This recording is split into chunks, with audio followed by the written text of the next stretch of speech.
Peggy 12.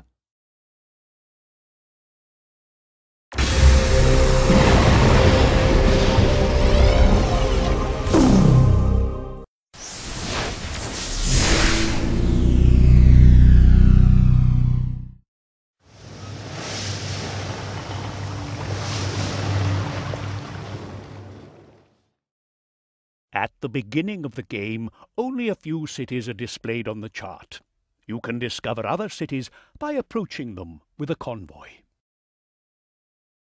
The city symbol itself gives an indication of the city's size.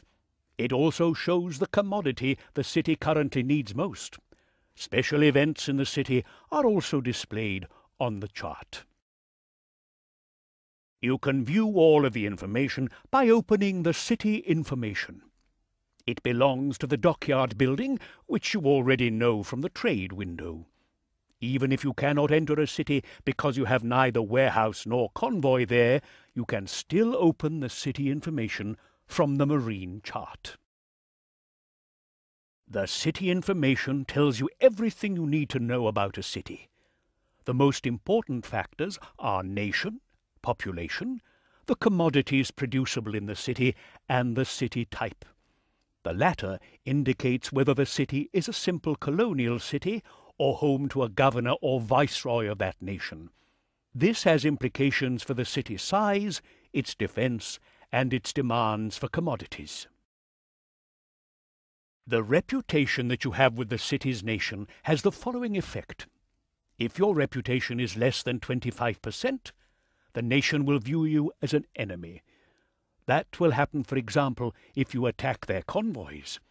Then you should be wary of their military convoys.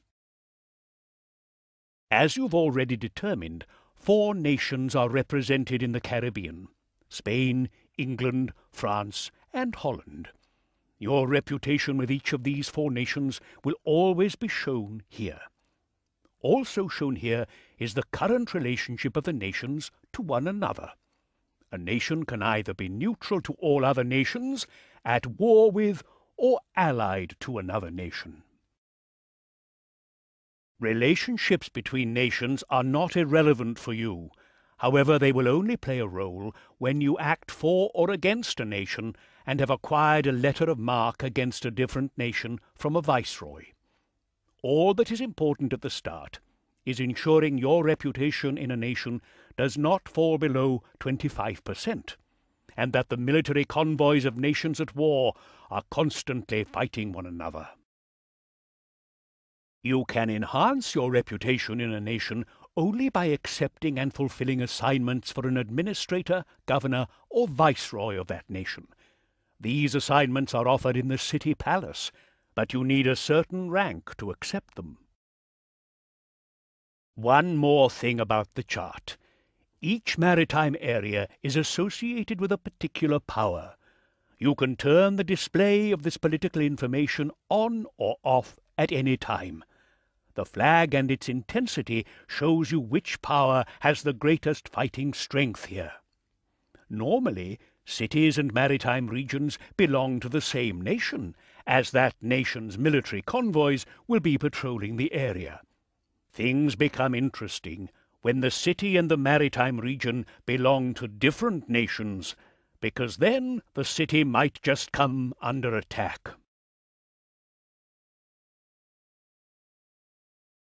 The construction of new factories and homes is always done through the architect's office.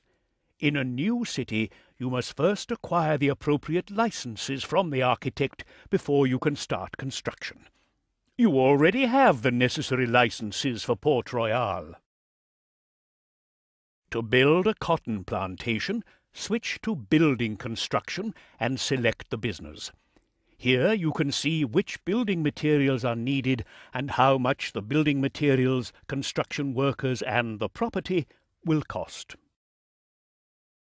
The architect takes care of everything and purchases the building materials for the city. The charges vary according to current commodity prices in the city. If a city does not have enough building materials in stock, you will have to pay the maximum price for them, and construction will not start until enough building materials are available. Once you confirm construction, you must then place the new building. Since the production of cotton requires both a main building and a field, the new business will require 2 adjacent open spaces and can then accommodate 25 workers.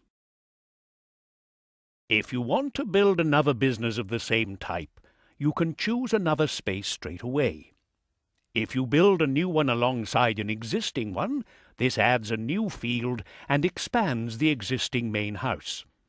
The cost does not change, but it will allow you to save space. A plantation may consist of a main house and 4 cultivation areas and can accommodate up to 100 workers.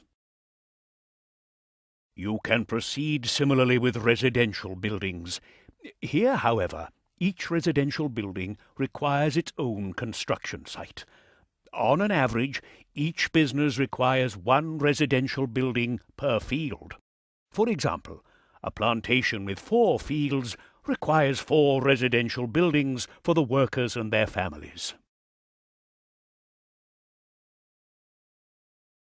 Trade routes allow you to transport and trade goods automatically. To do so, you select a convoy and tell the captain which cities he is to visit. Then you have to specify a general trading strategy for the route. You can also give detailed instructions for each city. To set up a trade route, you must first select the cities your captain is to visit. To do this, you switch to your convoy's Trade Route section and select Setup. Then you select the cities one after another. Once the last city has been visited, the convoy returns to the first one on the route. Of course, your choice of cities plays an important role, as trade will be best between cities which produce different goods. Next, you have to decide on a strategy for the captain to follow. You can select a preset strategy, or you can specify just which goods the captain is to buy, sell, or transfer between warehouses and convoys for each city individually. At the start, you will find the preset strategies work well enough. Even in later stages of the game, they still work well, for your captain always adjusts his actions to suit current conditions. So you need not readjust the route when, for example, a city gets bigger, or if you have increased the production of goods. Once your business grows and you start producing goods in more and more cities, there is another helper you learn to appreciate: the storekeeper. You can hire him in the warehouse. In essence, he has 2 functions. Firstly, he can automatically sell goods in stock to the city at good prices. Second, he can also prevent certain goods from being taken for trade routes, which can be very important for badly needed raw materials. Trade routes and storekeepers together form 2 important pillars, which will help you to build a powerful trading empire without having to worry about too many details.